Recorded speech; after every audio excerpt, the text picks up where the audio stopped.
Le cacao. Pourquoi les grandes puissances se battent pour une simple fève? On pourrait dire la guerre économique cachée. Imaginez un seul instant, vous êtes devant une simple cabosse de cacao. À première vue, ce n'est qu'un fruit.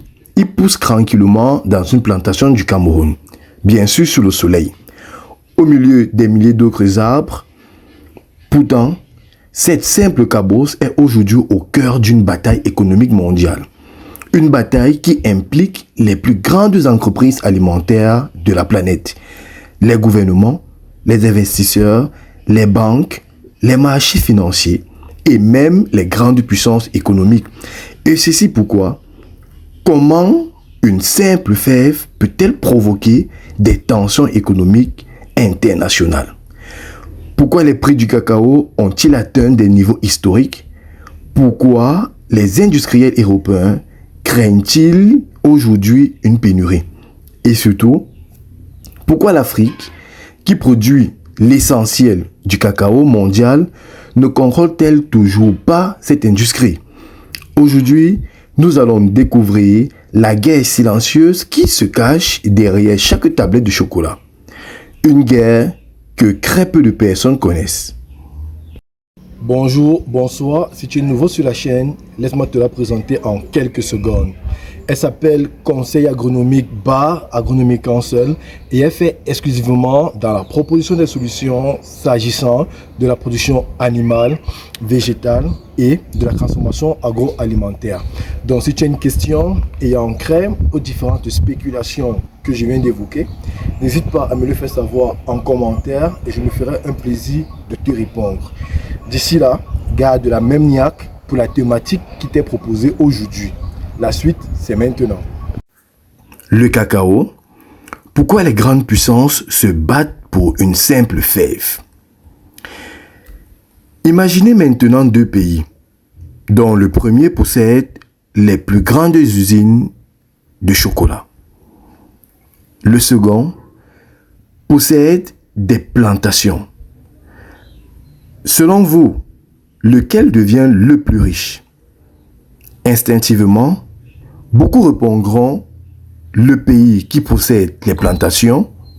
Pourtant, depuis on va même dire, depuis plus de 50 ans, la réalité est complètement différente. Chaque année, des millions de tonnes de cacao quittent l'Afrique et ces fèves traversent des océans. Quelques semaines plus tard, elles reviennent parfois sous forme de chocolat. Et ceci à un prix bien supérieur. Autrement dit, l'Afrique exporte une matière première, puis importe un produit à forte valeur ajoutée. Et c'est précisément là que commence le plus grand paradoxe économique du cacao. Pour comprendre cette histoire, il faut oublier une idée. Le cacao n'est plus seulement une culture agricole. Il est devenu une matière première stratégique, au même titre que le café, le pétrole, le cuivre ou encore lithium. Et ceci pourquoi? Parce que le cacao est aujourd'hui l'une des industries agroalimentaires les plus rentables du monde. Chaque année, des centaines de milliards de dollars circulent dans cette filière. Des milliers d'entreprises vivent directement du cacao. Des millions d'emplois en dépendent, mais la richesse est très inégalement répartie. Et c'est ce déséquilibre qui explique pourquoi autant d'acteurs cherchent à contrôler cette filière. Mais alors, qui contrôle réellement le cacao mondial? Est-ce les producteurs, les gouvernements ou encore les multinationales? La réponse risque de vous surprendre. Prenons une tablette de chocolat. Lorsque vous l'achetez, vous voyez une marque, mais derrière cette marque se cache une immense chaîne économique. Tout commence chez le producteur.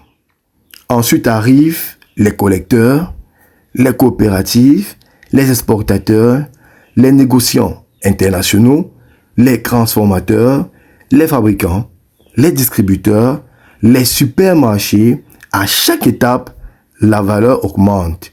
À chaque étape également, quelqu'un prélève une marge. À la fin, le consommateur paie parfois 20 ou 30 fois plus que la valeur initiale de la fève. Voilà pourquoi le véritable business du cacao ne se trouve pas uniquement dans les plantations. Il se trouve surtout dans la transformation, le marketing, la logistique, la distribution et la puissance même des marques.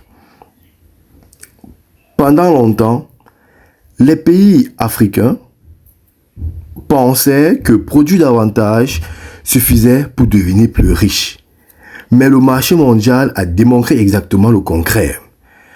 Ce ne sont pas forcément les plus grands producteurs qui captent le plus de richesses, ce sont ceux qui maîtrisent les étapes où la valeur qui explose. Et cette réalité est en train de redessiner l'équilibre économique mondial du cacao.